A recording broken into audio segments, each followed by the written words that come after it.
A biblioteca não era o que todos tinham em mente. Estava abarrotada de estantes. Nelas haviam pergaminhos, tomos, compêndios, livros de todas as formas e tamanhos. Embora houvesse uma rica variedade de livros, estes estavam longe de ser o material principal daquele recanto fabulosamente atraente. Não por ser belo ou organizado, não por ser repleto de surpreendentes documentos que, a cada golpe de vista dos visitantes, parecia brotar um novo mundo escrito em páginas que se desenrolavam, saltavam e simplesmente pareciam suplicar por olhos que os lessem e mãos que os tocassem. Não suplicavam com mendicância, mas aqueles documentos tinham uma beleza austera, que, diferente da pintura ou do desenho, possuem mundos inteiros ao bel prazer de quem os navegasse, explorasse ou apenas desvendasse. Como os olhos curiosos dos viajantes puderam perceber, havia garrafas de vidro transparentes com líquidos de muitas cores. Havia um par de luvas, muitas máscaras, brasões envelhecidos, bonecos de pano, escamas. Havia garrafas com líquidos cristalinos e outras com um gás prateado. Havia grifos em miniatura e perfeitamente replicados em madeira. Havia ferraduras e barris. Lá no canto, dividindo o espaço com documentos a toda sorte de tralhas, estava um ser. Sim, perfeitamente andrógeno, de cabelos castanhos, olhos verdes com salpicos de dourado. Uma veste púrpura e um sorriso servil aos recém-chegados. Sejam bem-vindos à minha biblioteca, o lugar entre os planos onde eu tenho tudo sobre todos, e sobre todos os lugares, e sobre toda a existência, desde o diminuto instante que foram criadas, até o derradeiro momento em que se apagarão. E isso está mais ligado às lembranças do que vocês julgam no esquecimento. Fitando os aventureiros por sobre os dedos em forma de capela, abre os braços ao fim da frase. Pela feição satisfeita, parecia querer causar algum efeito com sua oratória treinada. Quem é você? Doran quebra o encanto da apresentação performática do ser, com sua voz ribombante e com seu ar de pressa moada. Ora, quem sou eu? Com algum desprezo na voz. Sou o bibliotecário? Quem mais eu seria? Viemos de Scarlet para... Eu sei de onde vocês vieram. Vocês têm o cheiro do continente vermelho, disse o bibliotecário andando em direção aos três. E o que temos aqui? Vejo que é um catat. Vocês estão ligados pelo destino? Falou em tom etéreo. Porque existem outras coisas. Digo, não tem apenas livros, né? Quadros andando por entre as estantes mais próximas e olhando tanto os livros quanto os outros objetos. Ora, está aí uma pergunta interessante, meu caro. Tudo contém traços de quem usou, escreveu, criou, amou, deu, tomou, emprestou ou deixou como legado. Bem, tudo pode ser um livro, se assim for tratado. Tudo contém uma história e minha função aqui é mais catalogar, classificar e manter essas memórias, essas histórias, de um jeito que possam ser revisitadas pelos usuários de qualquer plano, sejam homens, dragões, sejam de carne e éter, sonhos ou ilusões. Ele tinha ao mesmo tempo uma fala mansa, mas que presume uma sabedoria profunda. Falava de sua biblioteca como quem fala de um ente muito querido, com pausas semelhantes às de um bardo, contando uma narrativa épica e particularmente excitante. O senhor então poderá nos ajudar? Shinara tagarelava, quase não se contendo de tamanha alegria. Sabemos que o senhor tem tudo sobre tudo, então... Ajudar. Sei que isso é algo que se faz por alguém sem pedir algo em troca. Se não me falha a memória, é claro. Ele andava até quadros, que está olhando para um estojo com diferentes tipos de linhas de lã. Sei que devo ter um livro aqui que diz tudo sobre as Judas. Não estamos mendigando sua ajuda. Doran exclamou sem muita paciência. Ajuda é algo fácil de fazer. Não viajei entre o tempo e o espaço entre planos para ser barrado por um ser que nem se decide se é homem ou mulher. O bibliotecário parecia ter engolido um limão, tamanha a carranca que ele por um momento fez. Eu não me decido? Ele volta a falar em um tom solene. Ora, eu não daria essa explicação se não fosse, bem, uma síntese de como são as coisas por aqui.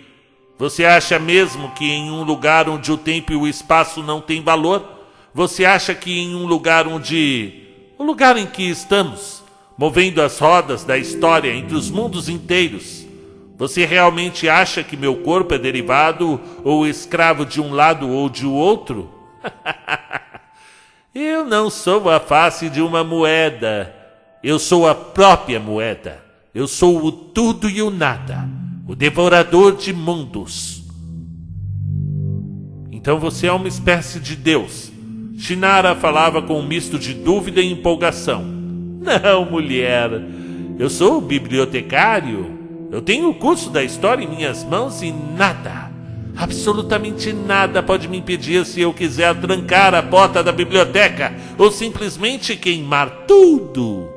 A forma que o bibliotecário falava era meio hipnótica, meio intimidatória, mas estava claro que não era uma intimidação causada por uma maneira soberba ou arbitrária.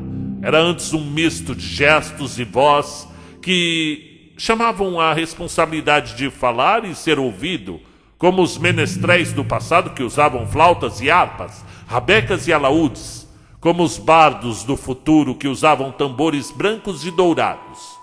Enquanto outros semelhantes erguiam suas mãos em coro, cantavam ofertas a deuses que jamais existiram. Quadros ainda estava cismado com os documentos da biblioteca.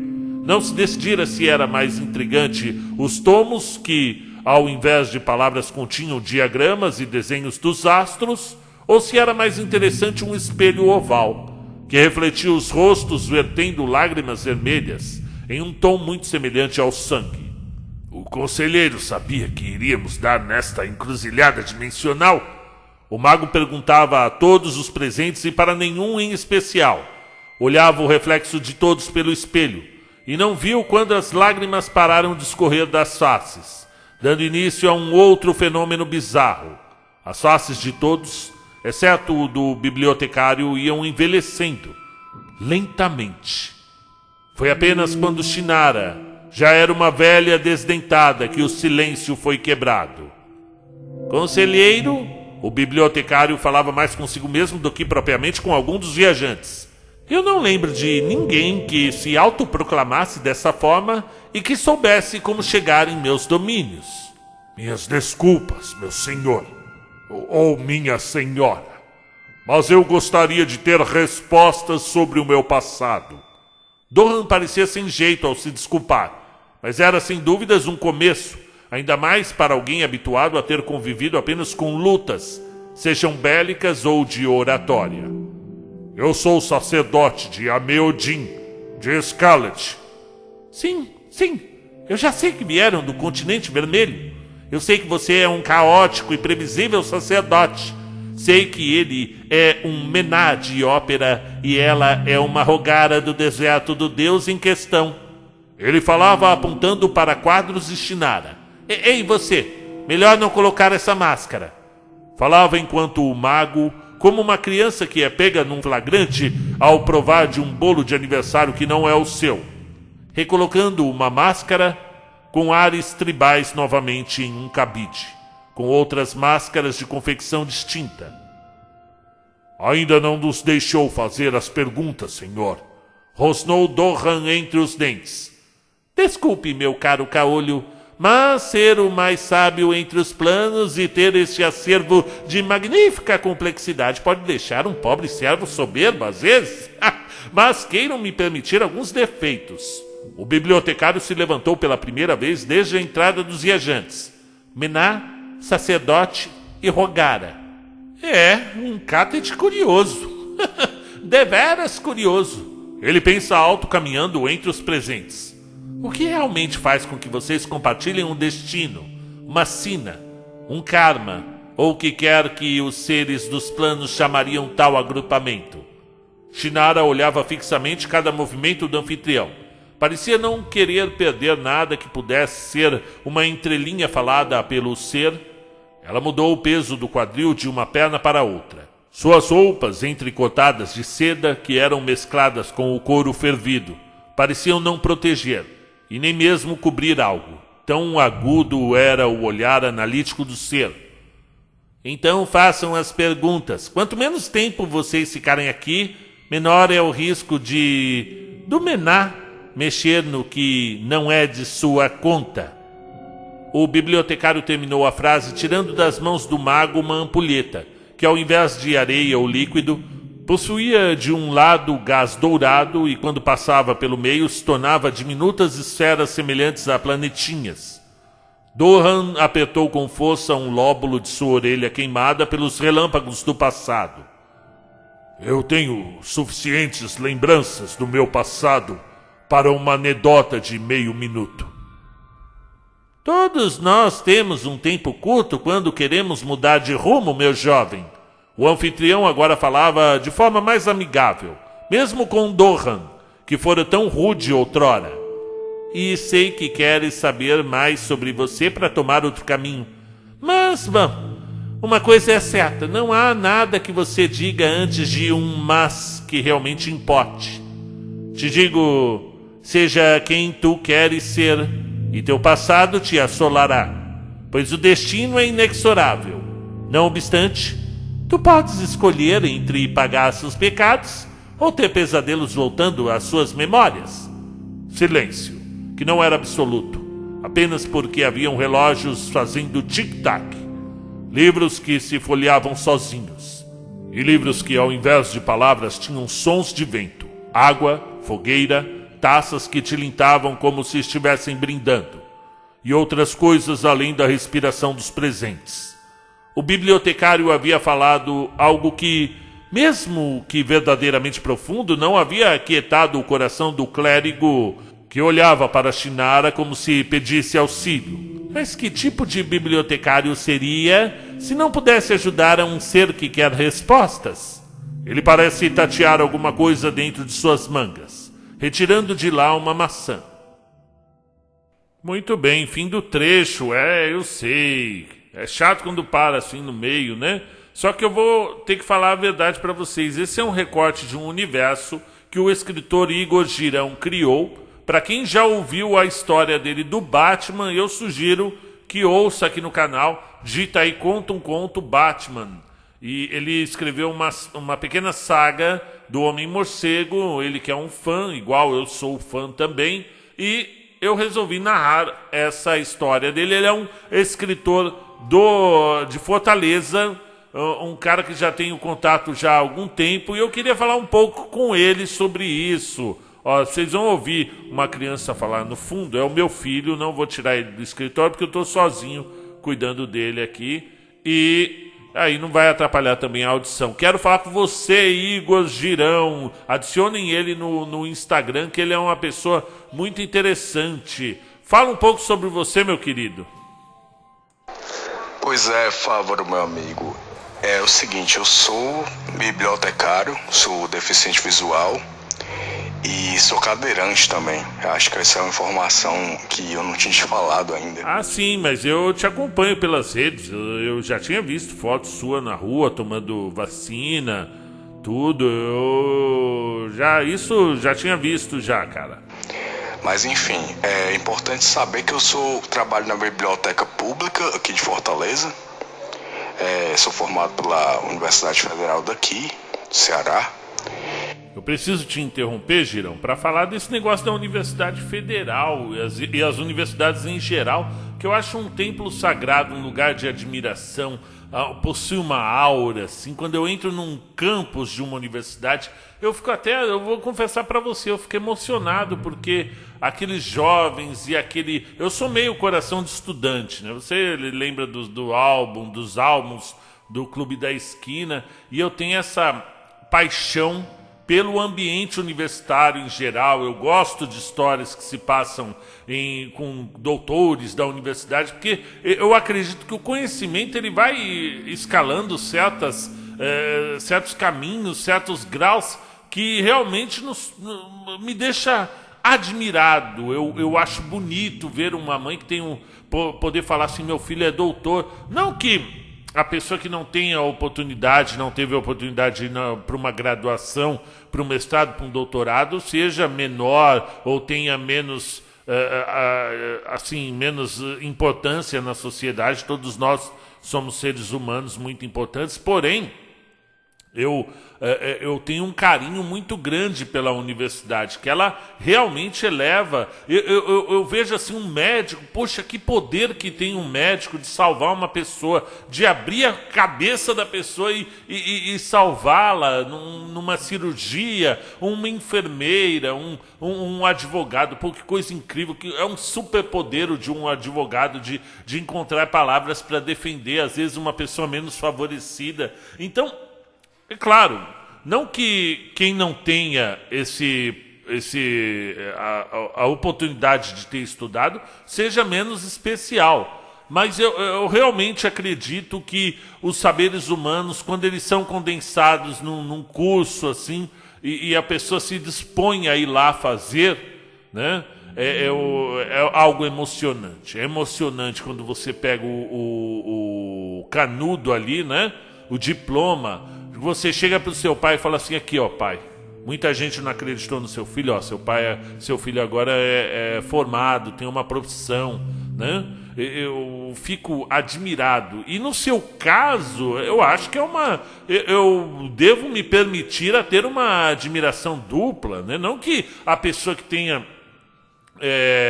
necessidades especiais por conta da visão, ou como você disse que é cadeirante, não que isso seja um impossibilitador de sua escalada acadêmica. A gente sabe que não, mas a gente sabe também as dificuldades que são impostas aqui no Brasil, principalmente a questão do acesso a livros em braille ou em áudio, né? Eu faço esse trabalho também para alunos que não enxergam, né? Não têm a possibilidade de ler o livro, e aí ele vai ouvir. Nossa comunidade, eu não sei qual é o termo hoje que usam, se é deficiente visual ou cego simplesmente, né? Eu sei que há essa dificuldade em estabelecer um parâmetro quando a pessoa é surda, né? Que o surdo usa a linguagem de sinais. Quem ainda não tem acesso à linguagem de sinais é deficiente auditivo. Bom, faz tempo que eu estudei sobre isso, mas eu tive alunos surdos e cegos e cadeirantes, autistas, o síndrome de Down também, eles são maravilhosos na sala de aula. E devo humildemente discordar do ministro da Educação, que afirmou que eles atrapalham na sala de aula, né? E eu, humildemente, por ter, né, mais de 10 anos na sala de aula e ter recebido todos esses alunos, eu vejo que é claro, gente, eu sei que quando eu estou ensinando oração substantiva, né, oração subordinada, substantiva, objetiva, direta, reduzida, e o aluno autista ele sai correndo e eu tenho que abandonar a sala para correr atrás dele no corredor, e isso acontecia bastante, é claro que é um momento da aula ali que foi perdido. No entanto, olha só, a experiência de ter contato com esses alunos para os outros alunos os fazem se tornar muito mais humanos. Então, a ponto de muitos deles considerados normais pela sociedade, a ponto de muitos deles encontrarem naquele aluno especial um motivo de querer estudar mais sobre isso. Então já teve casos de alunos, bons alunos, maus alunos, chegaram para mim e falaram assim: pô, Marcelo, eu achei que eu tinha problema, mas vendo aí o que está passando esse aluno tal, eu me sinto até mais agradecido pela vida, porque ele é tão feliz, ele é tão alegre, ele sempre está sorrindo, e eu quero estudar mais sobre isso. Eu acho que eu vou buscar uma área uma graduação que me permita trabalhar com eles, né? Então, como casos de alunos que se identificaram tanto com os especiais, por assim dizer, a ponto de se tornarem praticamente tutores deles na sala de aula, né? Então, teve muitos desses alunos que sentavam ao lado do síndrome de Down, do autista, e a da menina cega. Eu tinha uma aluna cega inteligentíssima, só que ela tinha aquela aluna que, além de ser amiga, se tornou praticamente uma tutora, né? De levar ela para cima e para baixo pela escola, sentar ao lado dela, explicar uma imagem que está na lousa, por exemplo, né? Ser a tradutora para essa aluna. E ocorreu em outras ocasiões também, a ponto deles se tocarem a tal ponto de a paixão pelo assunto, de querer fazer uma faculdade sobre isso, trabalhar com crianças especiais ou deficientes auditivos, deficientes visuais. E eu queria saber de você como foi o seu acesso à universidade, né? O que você pode me dizer sobre isso? Cara, todo mundo novo gera muita estranheza, né? Gera muito obstáculo no começo. E você, como estranho no ninho, como pioneiro e tudo mais, você acaba desbravando um espaço aí pra vir outros atrás de você e já aproveitarem aquele caminho que você abriu, né? Mas na faculdade em si tiveram muitos obstáculos, principalmente professores que não entendiam, achavam que eu estava fazendo corpo mole e tudo mais, e achavam que a maioria tinha, assim, enfim, não podia ser, que não é que o ministro da educação falou, né, que um cego ou um deficiente na turma iria prejudicar os demais e tudo mais. Eu acho que, assim, se você for analisar só pelo lado técnico da aula, pode ser que o professor tenha, sim, que fazer um desdobramento maior. No entanto, esses jovens aprendem o lado humano da vida o dobro. Quanto mais heterogênea for a sala, maior é a experiência do seu filho que está ali. E mais preparado para o mundo adulto ele vai estar, porque o mundo é heterogêneo. Você vai trabalhar num escritório, você vai conviver com diversos tipos diferentes. E caso você tenha feito o ensino médio numa sala de aula que só contempla alunos parecidos com você, a sua dificuldade na vida adulta vai ser maior, né? Eu tinha uma sala que tinha alunos, dois alunos da África, eram angolanos, então até aí já é muito mais fácil pela língua portuguesa, né? Mas tive alunos também do Haiti, tive alunos do Senegal, e aí a questão linguística já se tornava mais um desafio, e para todos. Então, na mesma sala, alunos da África, mais o meu aluno autista, mais um aluno transgênero e mais um aluno LA, em liberdade assistida, né? E a sala se tornava um mini mapa mundi, porque eram tantas histórias diferentes que quem sai daquela sala formado está muito mais preparado para a vida adulta, o mundo como vai se tornando no dia de hoje. Continua, meu amigo. Mas aí acontece uma coisa interessante, porque a infraestrutura ela é muito aquém, né? Ela é muito deficitária. Mas quando você tem interesse e o pessoal é muito receptivo, de forma geral, assim, tanto os alunos quanto alguns professores, quanto a coordenação e tudo mais, principalmente os alunos, né? Eu sou um cara que eu me ponho à disposição para fazer o que é necessário para que eu possa atingir um êxito no sentido de, enfim, ser aprovado e atingir um nível satisfatório, porque aquilo vai ser, no final das contas, a minha profissão, né? Tenho que aprender certo para poder fazer certo, para poder beneficiar as pessoas. E aí, como eu sou muito receptivo e como eu sou muito metido, no final das contas, o sistema foi me aceitando, foi me aglutinando. E o que o sistema não era capaz de absorver, eu consegui. E tudo já era aprendizado, né, cara? Os obstáculos e a forma com que as pessoas me tratavam e e me tratam, e quando eu tenho um relacionamento com algumas pessoas da universidade e tudo mais, a maneira com que eles me tratam, para o bem e para o mal, gera experiências que são absorvidas e são traduzidas entre, sei lá, a minha consciência, a forma com que eu escrevo, e são maneiras de você aprender a lidar consigo e a lidar com o mundo, né? Você tem que ler o mundo acima de tudo. Já dizia o Paulo Freire lá, né? Esse negócio de ler o mundo é exatamente isso que eu estou falando, né? E o contato com alunos, quanto mais heterogêneos possíveis, vai te dar uma leitura de mundo muito mais proveitosa. Me fala sobre o conto.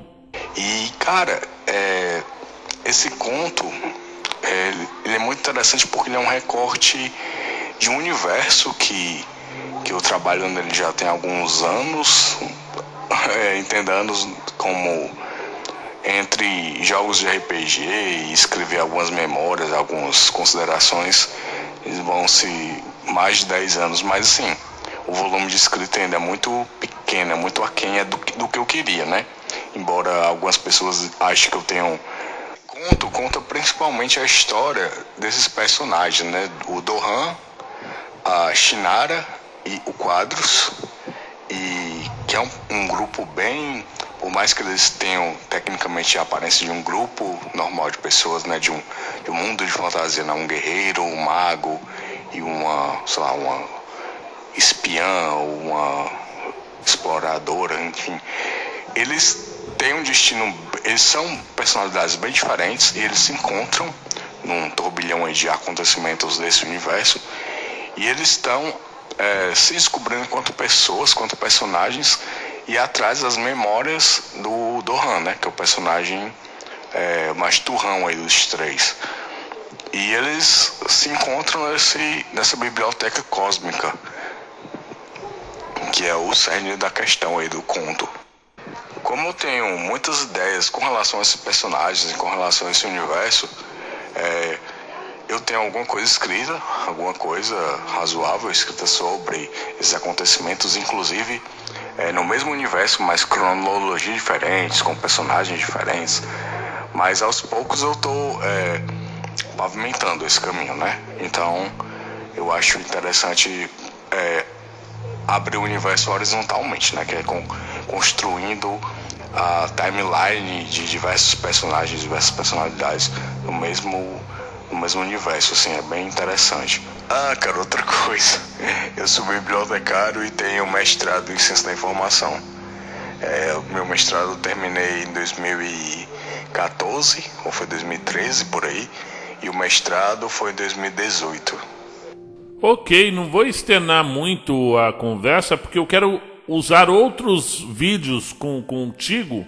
Eu tenho até um projeto com o Igor Girão de montar um podcast de autores para conversar com eles, falar até sobre outros assuntos, cultura pop, RPG. Eu queria até chamar o David também, que é um grande amigo meu lá do Rio Grande do Norte. Tem conto dele aqui no canal também, o David Avelar. E queria que vocês, se vocês gostaram do trecho do conto, comenta aí, que aí a gente faz uma continuação. Eu vou apertar o Igor para ele escrever o restante aí desse universo onírico muito bacana.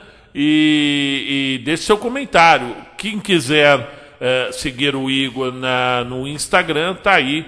Eu acho que é @GirãoIgor. Isso, você vai achá-lo, pode conversar com ele, ele vai responder aos interessados aí. Ele que é um bibliotecário, mestre em ciência da informação, nerd, amante do cinema, jogador de RPG e dublador não praticante. Eu gostei. Eu acho que eu sou um dublador não praticante também, viu, Igor? Um abraço pra você, viu, meu caro? Um abraço a todos vocês. Tenham uma ótima semana.